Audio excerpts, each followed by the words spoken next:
What's going on, guys? Welcome back to my channel. This is Guns N' Roses. All right, guys. So today, well, yes, today we're gonna be talking about what type of firearms will you carry if shit hit the fan. All right. Well, when we're talking about shit hit the fan, is that let's say like the economy went down. There's a lot of people going crazy out there, breaking on houses, breaking on business, just like kind of like you know what we went through not a long time ago, but in the whole United States. Okay, people are going crazy. There's nothing open. There's no food. There's no money. Money doesn't worth anything. Um, the only way to survive is with what you have or what you can get from somebody else. That's it. Okay. So, what type of firearms, if you had to rely on, you will have? All right. So, in my opinion, will be the type of firearm that is not the most nice or the best caliber, that can make more damage or nothing fancy. You know what I mean? We're not talking about Creedmoor or 300 Blackout or any type of new type of ammunition that is very good, but at the same time it's gonna be hard to find even on these signs where we can go to the store and buy it. Okay, so we're talking about a type of ammunition that you can scavenger from a house or an abandoned military post or anything like that. Okay, so with that being said, of course, I will give a firearm to any family member or friend if they need. You know what I mean? Because at the end of the day, what I pay for is not gonna worth anything. You know what I mean? Because at the end of the day, it's gonna be in a survivor situation, and I'm not gonna be leaving a friend or a family member without a firearm because I paid for and it was expensive. You know what I mean? This is the type of situation that you have to use it, okay, to survive. So, with that being said, one one of the first, I have a couple of firearms here. I have a more over there, and they're fantastic, guns, and it's hard for me to think like, damn. So why I'm taking this one and not that one? You know what I mean? But even I'm thinking this way, you guys probably can change my mind and let me know which one, you know, why I should not take this one and another one. All right. So here I have a couple. This one's, it's a cool gun. You know what I mean? It have a third barrel, doesn't have too much recoil. It's a 9 millimeter. It have a rugged red dot sight, but it doesn't have cold window sights. So just for that reason, you know what I mean, this gun will be eliminated on my book. Okay, this gun is ready for combat. Let's say I put the cold window sights, still a nice firearm and everything, a very reliable gun too. And Beretta made this gun for war, right? For war. So it's ready for combat. Now, I put some sand grips. The concealed carry size, it won't matter because you're not gonna be concealed anymore.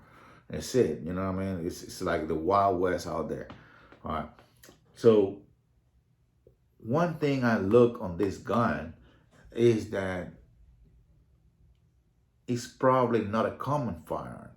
So now the round is common because it's a 9 mil, right?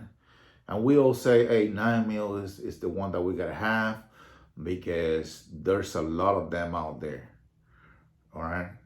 But I remember for the pandemic when we get to, when I went to the gun stores, I was trying to find 9mm and I never couldn't find any 9mm, but probably other type of ammunition, yes, like 45 or 40 Smith and Wesson or other non very common rounds, all right, or bullets or ammunition, all right. So nice firearm.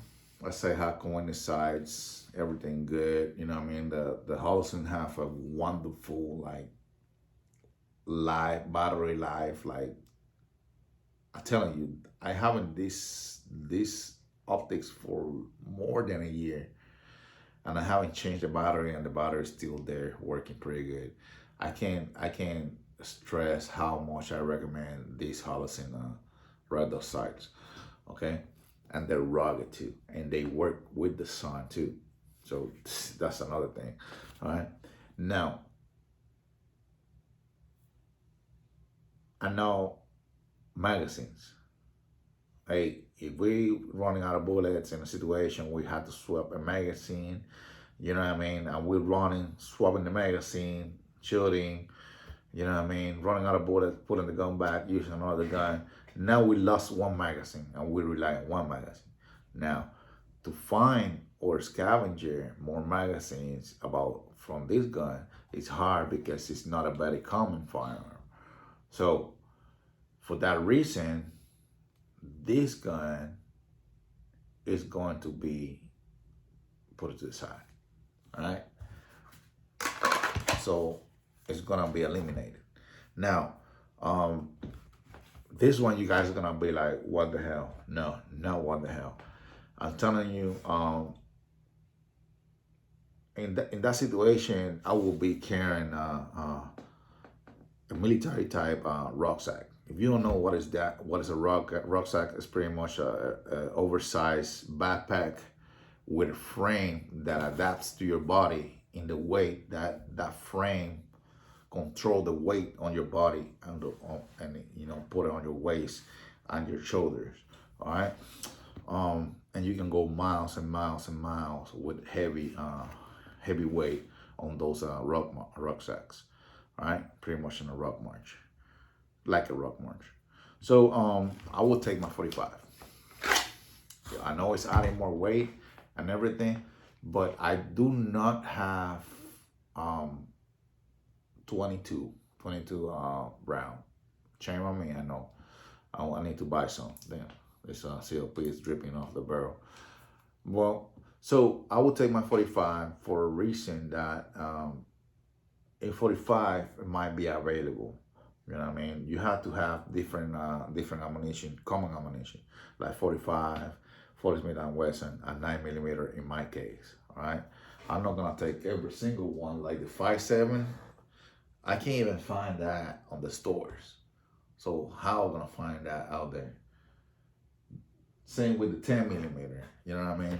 So I mean, it's different. It's hard to find. All right. But I know in a situation I probably find some 45. And if I find 45 and I don't have this one in my rucksack, I'm gonna be like, man, I should take that before I left. All right, so I'll definitely put this 45 on my rucksack. All right, as a spare gun. Now, for sure, all day carry side firearm. I'm gonna carry my Glock 17.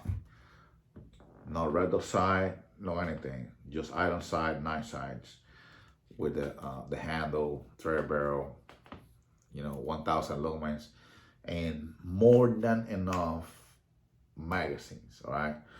So I'm gonna have plenty of magazines full of ammunition, and I know I'm gonna find magazines for this gun. All right. Another gun that will be on my on my rucksack. It's gonna be this one, and it's gonna be this one right here. I know It's chrome and all that stuff. But hey, this is all I have. It's a 40 Smith & Wesson. And for that reason, I'm going to carry this gun right here. All right. Because it's a different caliber. And, you know, at the same time, I like, man, you know, I like, it's too much. But it's never too much if you're thinking about, hey, this is all I found. Damn, I have 40 Smith & Wesson caliber ammunition, but I have a 9mm gun. But if I do have this one spare, you know what I mean? Or, you know, better than that, you know, I can probably have another 9mm 9mm firearm on the side too as a spare with the 40 Smith & Wesson slide and conversion. So pretty much all I have to do is remove this, the slide, put the other slide will work better. You know, having a spare 9mm, just in case I lost that one in the run, I have another spare 9mm here. And then if I don't have no 9mm, but I do have 40 Smith & Wesson, then I put the slide on this one, okay, which is like a 30-second swap. Matter of fact, let me do it right now so you guys can see that.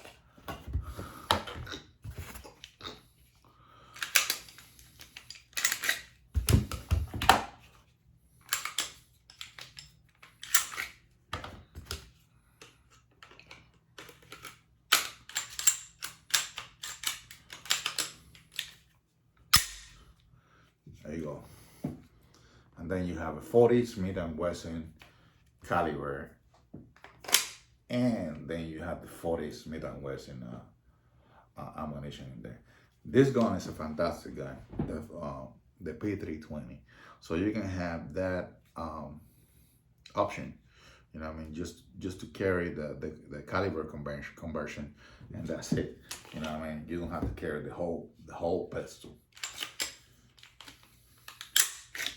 But anyways, you know, this will be like a spare rucksack firearm setup right here.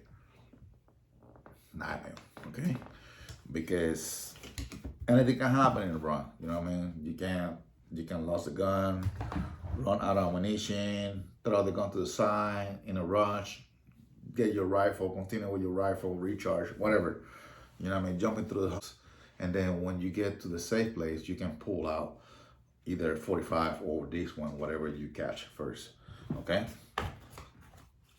So right now, we having 2 pistols with 1 caliber exchange.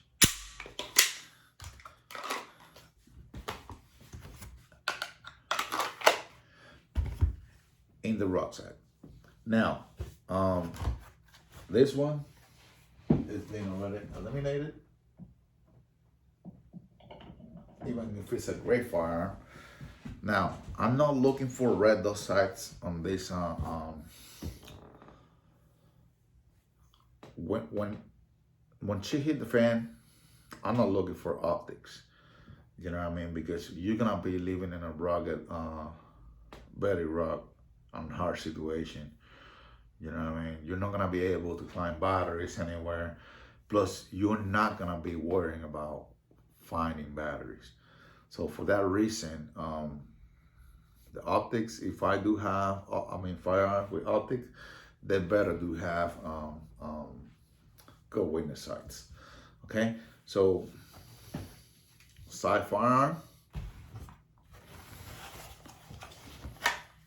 and these 2 on the rucksack as a spare firearms. All right, so what other firearm I will carry as a primary? You know what I mean? I'm still debating, you know what I mean?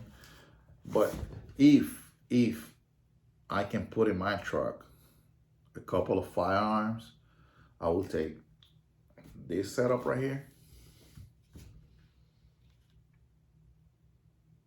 This setup right here, which is a 223 or 5.56, with which I have plenty of magazines and ammunition for this one, like a lot. You know, I do have co-winner sights. I do have an optic, the optic with cover for lenses, laser, battery operated light, and this one doesn't matter, you know, in that situation is the comfortable, it doesn't matter. So this will be my primary firearm. Now, I am debating, all right, I am debating between that or my AK-47. Now, she might be not the most pretty one, but she is the most reliable rifle, proof rifle out there. All right, it might not be the most super accurate, you know what I mean, but at the same time, the 7.62 by 39, it will be easy to find in the civilian side, not in the military side, but in the civilian side. So this gun right here will kick ass in the urban situation when shit hit the fan. Okay, and I do have plenty of magazines.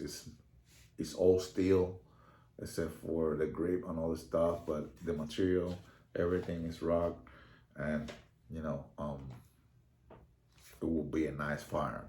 Now, so the reason I say that I'm debating between the AK-47, which I know for a fact is gonna be a reliable firearm, and the AR-15 is because with the AR-15, I can take a couple of upper receivers. All right, that means that there's a lot of these ones out there, right, that use 5.56 or 223, which this one is 5.56 or 223, right? But at the same time, if I have two more uppers, you know what I mean, like I won't take this whole configuration, but it's just the upper receiver with the bolt. All I have to do is move two pins, take it off, swap it out. And this one have go in the sides, same setup with light and everything. And then you have, boom, the 300 blackout. But at the same time, if you can find 300 blackout in that situation, good luck with that, all right? But I know for a fact that in a situation like that, it will be a debate between this one and the AR and the AK-47. So for me, I think this one will be more of me, even if the AK-47. If I can take the AK-47 and put it in the truck, I take the AK-47, and then take both with the upper receiver. So in the upper receiver, I'm gonna have the upper receiver for the 300 blackout, the two guns, and the exchange caliber in the rucksack, sidearm, primary. All right. So attached with the rucksack in the back, either in the top, either on the top like this, or on the side of the rucksack, I will carry a 12 gauge shotgun. Boom. So I think this one will be a nice setup right here, more like a combat or hunting shotgun. I would definitely take this one because this one takes 3 inches, 2 3/4, or mini shells.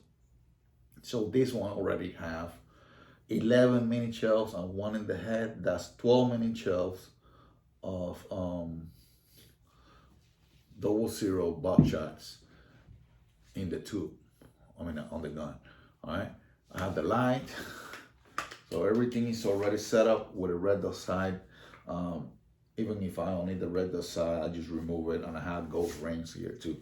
All right. So this one will be a nice setup. Why a 12 gauge shotgun? You'll be like, man, but the 12 shot, you don't have too much. Well, I do You know what I mean? If you know how to shoot. But at the same time, this right here, the 12 gauge, is gonna be a very common round out there. So I will definitely take my shotgun. So I'll be take my shotgun, my AR-15, and my pistols. Now, another option.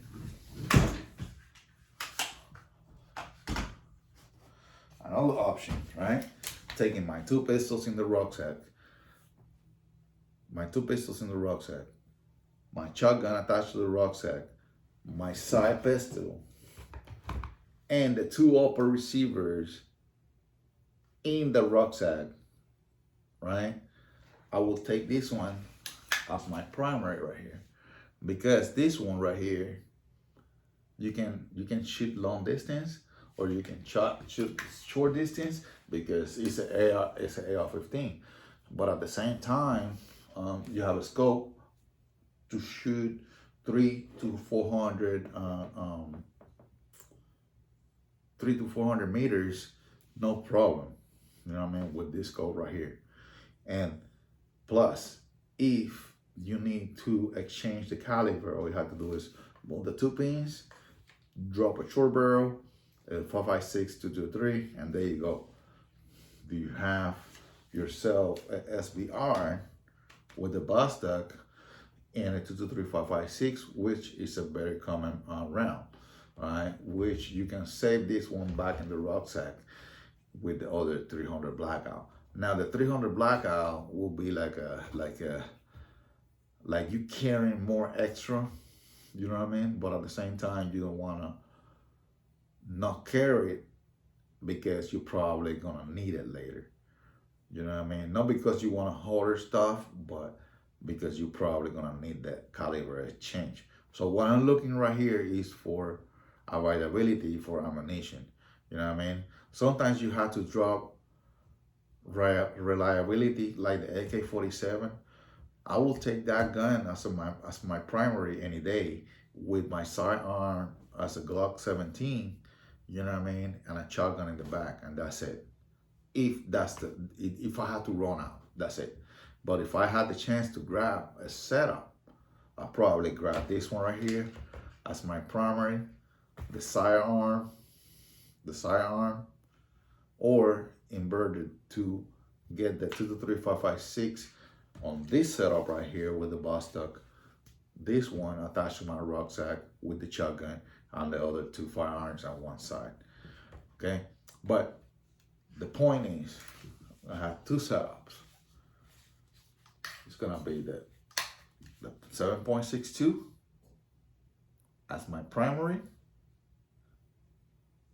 with the 223 in the rucksack, with the other two pistols in the rucksack as a spare, with a bunch of ammunition and magazines, or the shotgun, the AK-47, the pistols.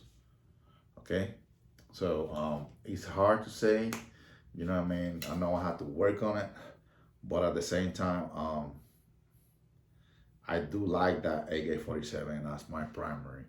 Not because it's cooler than my AR-15s, because this bad boy right here have 60 rounds of 5.56, and they are better. The 5.56 is a better lethal round. Even it's small, but it have more accuracy of long distance, and maybe the stopping power is not the same as the 7.62 by 39, but at the same time, it probably the 7.62 is too much.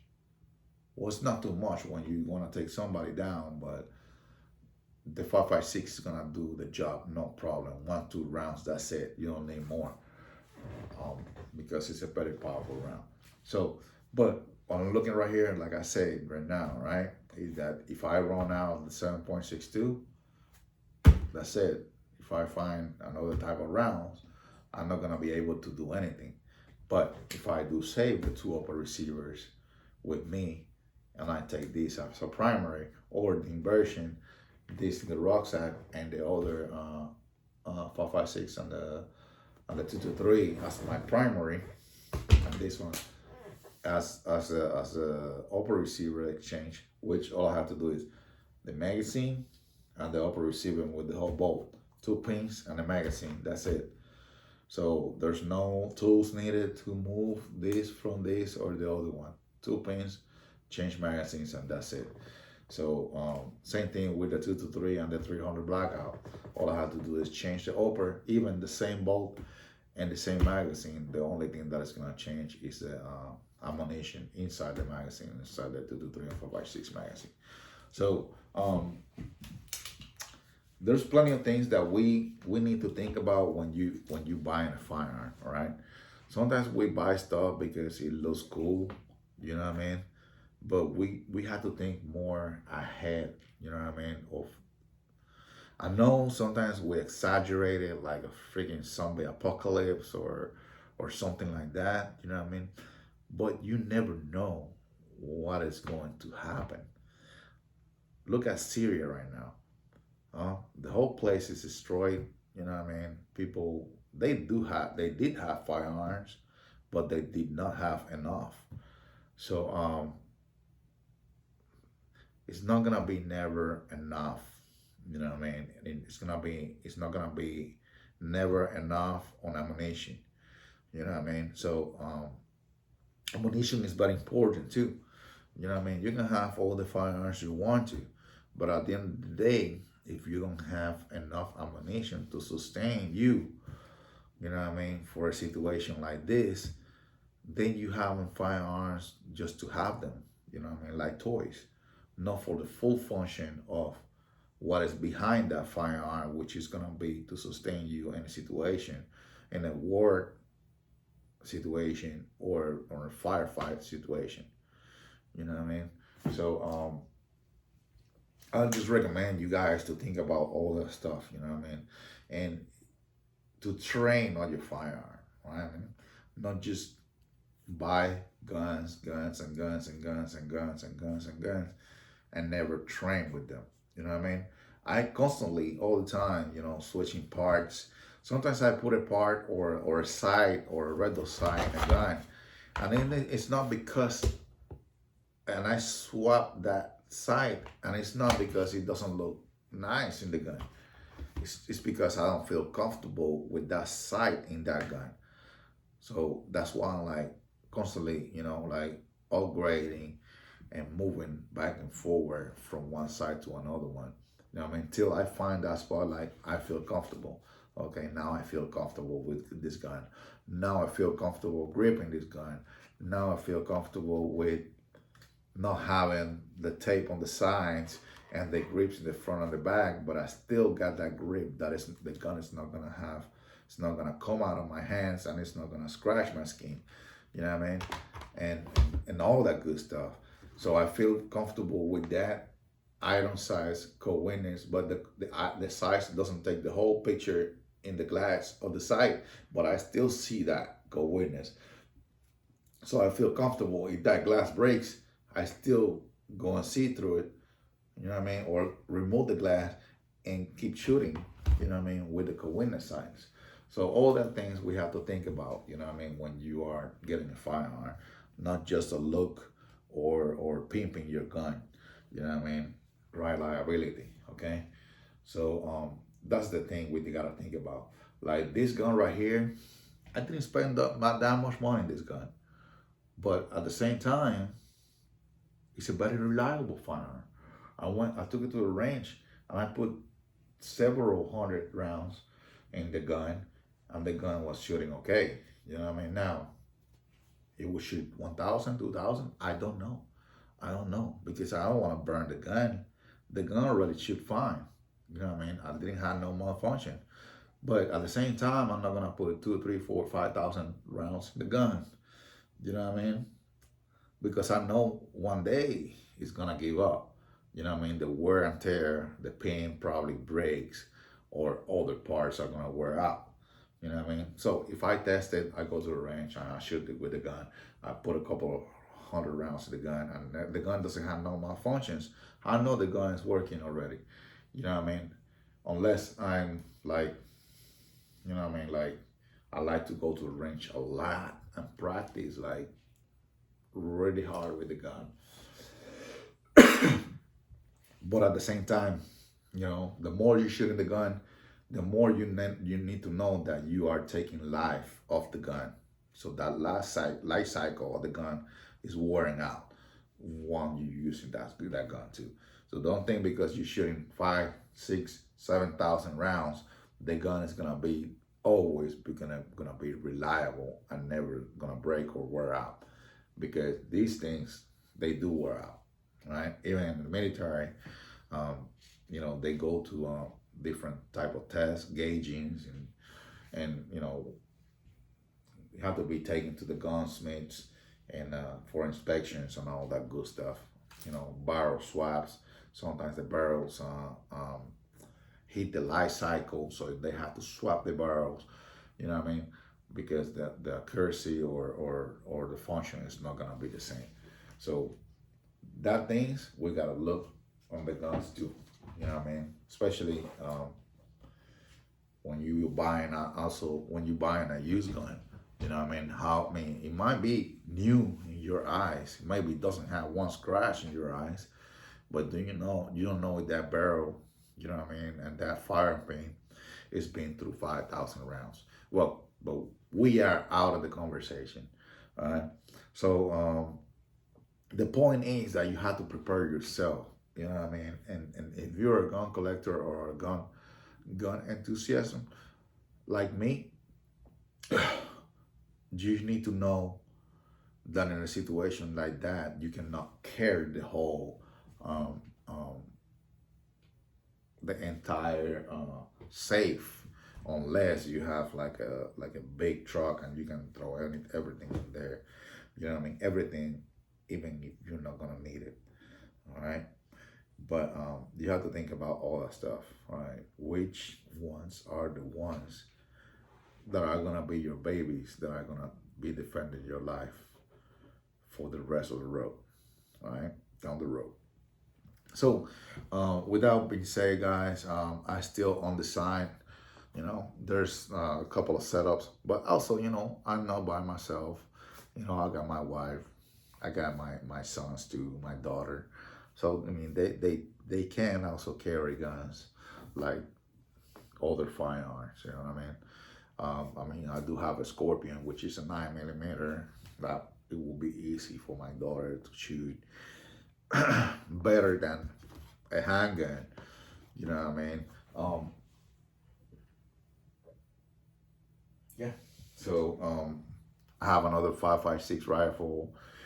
So I have a couple of options. You know what I mean? But that we need to think about that and have a plan for something like this. Yes, we do need to have a plan, because we never know when shit is gonna hit the fan. You know what I mean? When the economy is gonna go down, when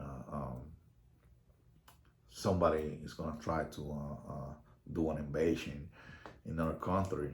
You know what I mean? Even if it's not gonna be successful, because we're gonna take down whoever dare to do that. But it's gonna be a fighting situation, and we have to be ready for it. All right, guys. I'm not gonna take you more time for you guys. I'm just here. I don't know what time it is right now. So I hope you guys have a good time. Stay safe out there, and be caring and support the Second Amendment. See you guys in the next video.